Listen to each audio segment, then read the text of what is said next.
facing us. This is Drake Field in Fayetteville. It'll be like this again soon because of the new airport that's put through here. They don't know what's going to become of Drake Field now. They're trying to figure out what they can convert it into or how they can make some money off of it. We're going back into Fayetteville from the south side then. This is all built up in businesses today. This had to have been 71. I think that's what it was. I'm shooting out the window and she's driving. And I'm standing on the square now, shooting north on the east side of the square, panning across where the post office was then, on the left. That's McElroy Bank there on the right now. It wasn't in the... You should see my resume. I said, if you want to win, you need Nolan Richardson. Boop, that was it. I mean, I've been turned down anywhere, so I say, hey, I ain't gonna waste all this. You know, I did this, I did that. No, you need me. I can change all that stuff. We changed it too. You can take care of the rest yourself. It's all about attitude. Force your attitude on the people you deal with. Let them see through your eyes to where you need to go and where you need to be. Now think about what I just said. Think about it. I said, so from now on, go rebound, damn it, and then you can shoot all you want. Those guys, they're old timers, but those are the guys that I had to have. All right, sir, whenever you're ready.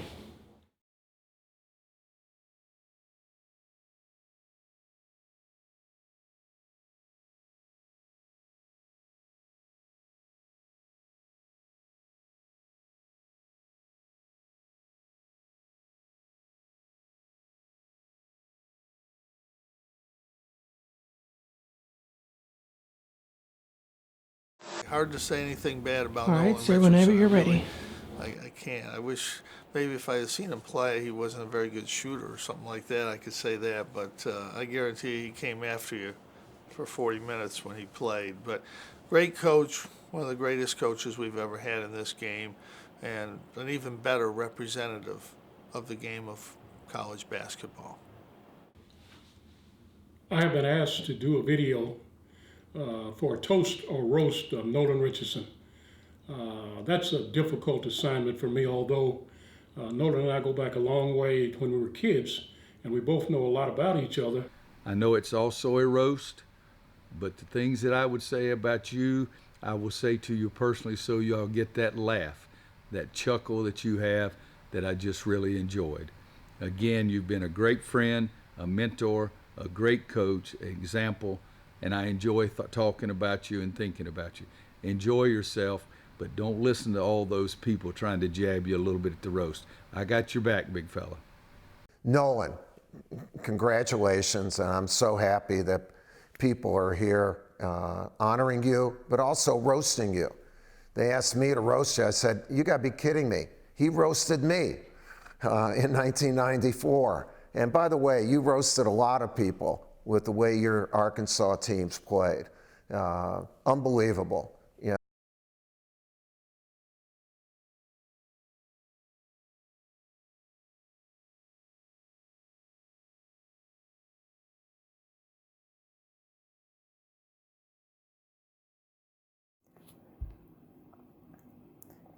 Coach Richardson, we knew you'd remember the parts of the story you helped write.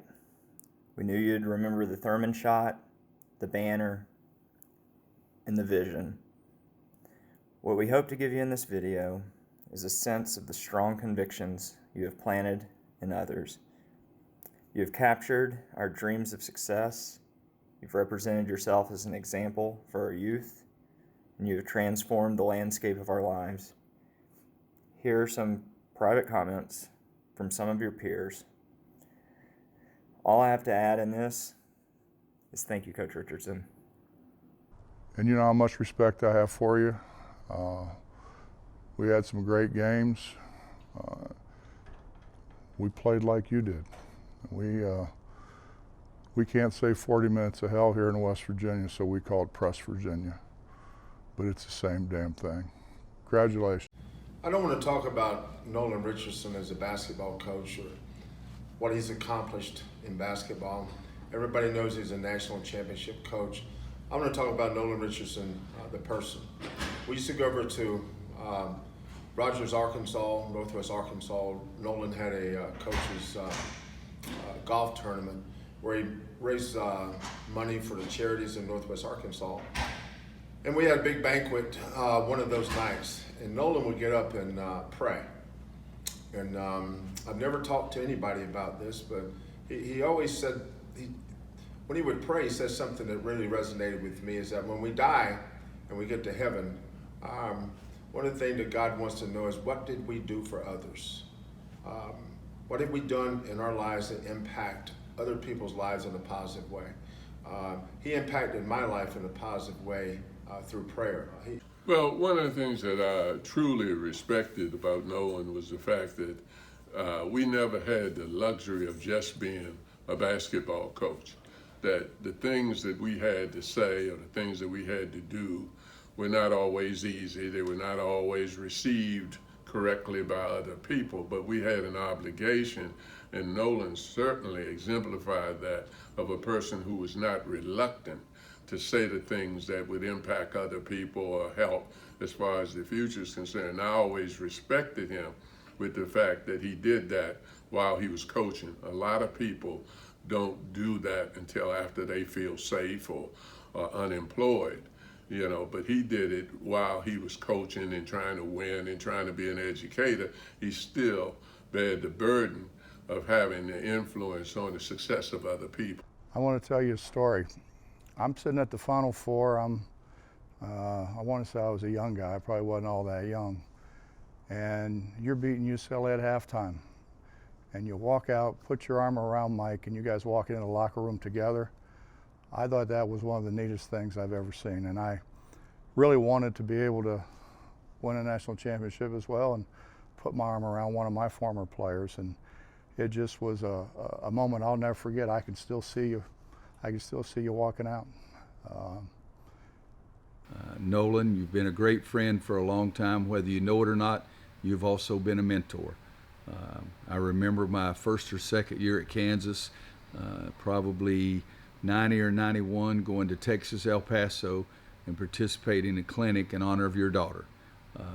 You and that beautiful wife of yours have been very special to me, but you truly have been a mentor. We've enjoyed some times on the golf course. We've enjoyed some times sitting around watching games. We've enjoyed some times on some trips together. And you truly have had an unbelievable career, and you worked unbelievably hard to get to that point. Congratulations to you. When I think of Nolan Richardson, a smile comes to my face, and that's pretty good. When I think of Nolan Richardson, I do think of the golf course, playing in your tournament there in Arkansas, where you raised so much money for the charities and people that needed money. I appreciated that example that you set for all of us. I also remember a golf match we had, Denny Crum and somebody else was involved, and you and I had a big win, and I was a little heated at times, and I appreciate you calming me down. But just understand, you have been a mentor to so many people. You have set an example for so many people. I loved your toughness. I loved your passion. I loved your compassion for other people. Just understand that Roy Williams is a fan of Nolan Richardson, the person, a fan of Nolan Richardson, the coach, and I hope that you have a good time as they're honoring you. He's had such an impact on so many people's lives outside of bouncing a basketball or winning a game. So Nolan Richardson, you'll always be a hero to a lot of people, and you'll always be my hero. I hated him in 1994 because they beat our butts. But, you know, I was extremely proud of the fact that he had won because of the respect that I have for Nolan. I think the other thing that was very significant to me and Nolan and many of us who were coaching at the time who were African American is that a lot of younger guys were depending on getting an opportunity based on what we had accomplished. Sometimes that's not fair, but it is very true that that was the case that happened. So I was very happy with the fact that he had won, but I was also very pleased with the influence of his success would have on somebody else. And that's the thing that I respected about Nolan, because I think as much as he wanted personal accomplishment, he never lost sight of the fact that the things that he was doing had an impact on somebody else, fairly or unfairly. It was true. Then a few years later, he called me and said, Rob, what do you think about the Arkansas? Tell me about Arkansas job. And I said, Nolan, I said, that's a heck of a job, but you know, they're not gonna hire you there. And he said, I've already been offered the job. And I said, well, you gotta go. You gotta go there. Well, it's hard to define and describe a relationship with somebody that you have so much respect for as a basketball coach and as a person and what he represented to our race. I think that's extremely important to me, that Nolan was a guy who represented well and kept in mind always the fact that what he did had an impact on what others will be permitted to do. And all of a sudden the official blows the whistle. And there was no contact anywhere, so we all were wondering what's going on. So Nolan asked the official, said, well, what's the call? And the official said, Nolan, there's not a call. He said, we're just tired. We got to take a rest. And so Nolan just kind of laughed and went over and got a glass of water, a cup of water, and handed it to the official. Well, I can't think of one thing that I hope that he will be remembered by. I think just the fact that he was the person who represented the sport well as the fact that a person who was concerned about his athletes. I think that that's the thing, particularly as competitive as college sports are today. It's very easy to lose sight of one of the primary missions is being concerned about the athlete and not being reluctant to be firm enough and nice enough and funny enough at the appropriate time to steer the young man towards the future. Then a few years later, he called me and said, Rob, what do you think about the Arkansas? Tell me about Arkansas job. And I said, Nolan, I said, that's a heck of a job, but you know, they're not gonna hire you there. And he said, I've already been offered the job. And I said, well, you gotta go. You gotta go there. All right, sir, whenever you're ready. I have been asked to do a video for a toast or roast of Nolan Richardson. That's a difficult assignment for me, although Nolan and I go back a long way when we were kids, and we both know a lot about each other. It's just so many good things about him till I have trouble trying to roast him. So I think that what I'll do is briefly take you down memory lane with my relationship with Nolan. The guy that you guys call Nolan, I call Sam because that's what I've always called him. Sam's from El Paso, Texas. I'm from Hobbs, New Mexico. He played his basketball and graduated from Texas Western, which is now UTEP. I played basketball and graduated from New Mexico State University, and those two cities are 30 miles apart. So although we were competitors, and Nolan was a few years older than me and played a little bit before I did, but although we were competitors, we were still good friends. So on the weekends, most of the UTEP guys, Texas Western guys, were either in Las Cruces at our parties, or we were in El Paso at their parties. So we spent a lot of time together. Nolan introduced me before I got there to the guys that won the national championship, the Glory Road guys, guys that were good friends of mine and still good friends of mine. So much so that I call them by the nickname Shadow, Big Daddy, Flo, O, Scoops, Bobby Joe, Tiny. Those were guys that were good friends of mine in El Paso, and Nolan introduced me to those guys. Nolan, when I graduated from New Mexico State, Nolan was already coaching at Bowie High School in El Paso, and I started coaching the freshman team at New Mexico State University. So spent a lot of time in El Paso at Bowie High School, talking to him about recruits in the area, and just formed a tremendous relationship with him. At one point in his career, he finally ended up with a couple of really talented players, one by the name of Ralph Brewster, who by that time I was at Texas Tech, and I was recruiting Ralph Brewster along with practically everybody else in the country. Nolan was gracious enough to spend a lot of time with me and talk to me about Ralph and what he was all about and what he could do and all of those things. So I worked tremendously hard on her. I was probably in El Paso a couple of times a week. That's when you could go as much as you wanted to recruit. So I was in El Paso a lot. Nolan was getting somewhat disenchanted with high school basketball at that time because of all the things that went along with it. And so he told me one day, he said, I think I'm gonna get out of coaching and I'm gonna go into administration. And me knowing Nolan as well as I did, I said, Sam, you can't do that. You're too good for the game of basketball. You're making too many, doing too much for kids. We got to try to figure something out. So I had,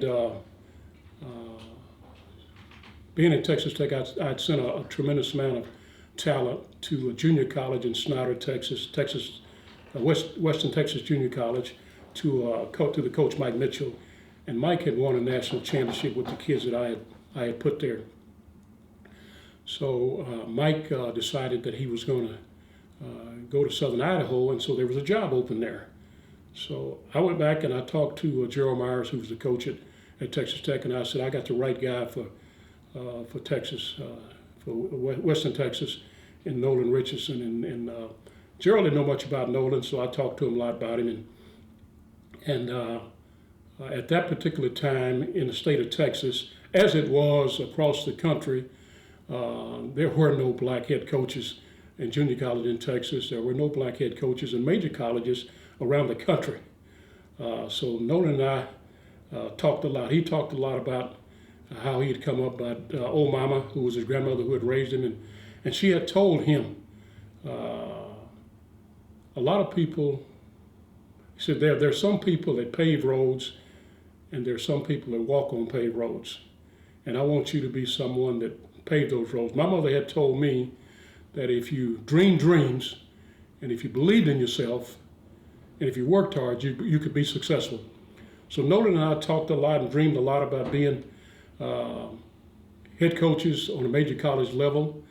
But first, he had to get into the position to do that. So I worked tremendously hard to help him get the job at Western Texas Junior College, and he went there. And so Gerald Myers told me, since you've talked me into getting this guy hired, you need to put some players down there, help put some players down there for him to be successful. So I did. I really worked hard to do that and sent a few players down there, one by the name of Paul Pressey, who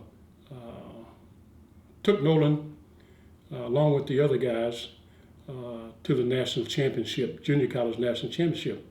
All those guys were supposed to come back to Texas Tech with me, but Nolan came to me after the championship game and said, Rob, I got a chance to get the Tulsa job. And I said, oh man, that's great, because if you can go there and you can be successful, it's going to open up other doors for guys like myself. So Nolan said, the only problem, Rob, is that they want me to bring the players that I have with me. And I said to him, I said, you got to do that. I'll get other players, but you got to do that because it's a chance for you to get into the college business. So Nolan went there and won the NIT and had some success there. And then a few years later, he called me and said, Rob, what do you think about the Arkansas? Tell me about Arkansas job. And I said, Nolan, that's a heck of a job, but they're not going to hire you there. And he said, I've already been offered the job. And I said, well, you got to go. You got to go there. Prior to that, when he was in junior college there, he I remember he was at a game, a championship game, playing against Jerry Stone, who was the coach at Midland College. And Jerry had good players too. He had Spud Webb and Todd Duncan and people like that. And they were playing a game, the championship game, to get to the national tournament. And Nolan and Jerry played a fast-paced game. I mean, unbelievably fast-paced. And I'm sitting there watching the game, because I was at every game that Nolan coached. And I'm sitting there at the game, and it's a triple overtime game, and they're going up and down, and all of a sudden the official blows the whistle. And there was no contact anywhere, so we all were wondering what's going on. So Nolan asked the official, said, well, what's the call? And the official said, Nolan, there's not a call. He said, we're just tired. We got to take a rest. And so Nolan just kind of laughed and went over and got a glass of water, a cup of water, and handed it to the official. And I thought that was kind of interesting. But Nolan goes to Arkansas, and he has success there. And a few years later, I get the opportunity to become the head coach at the University of Mississippi. And I talked to Nolan all the time about the fact that old Mama, who was his grandmother, and my mother had told us that, pave those roads, dream those dreams. And we did, and I thought it was ironic that after all those years, he ends up in the South at a Southern school that had trouble with the Little Rock Nine. I end up at Ole Miss, who had trouble letting James Meredith come to school, and we both go in there and have some success, and hopefully we've opened up doors for other guys. So I guess in finishing, I would like to just tell Nolan that I'm excited for him, for the success that he's had, and I would just say, vaya con Dios, amigo.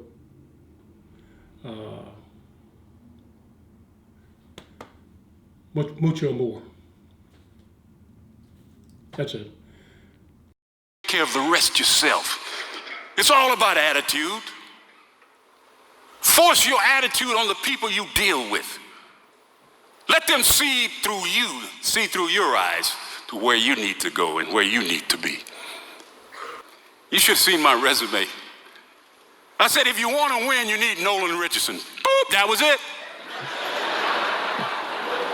I mean, I've been turned down anywhere, so I say, hey, I ain't gonna waste all this. I did this, I did that. Oh yes, no. You need me. I can change all that stuff. We changed it too.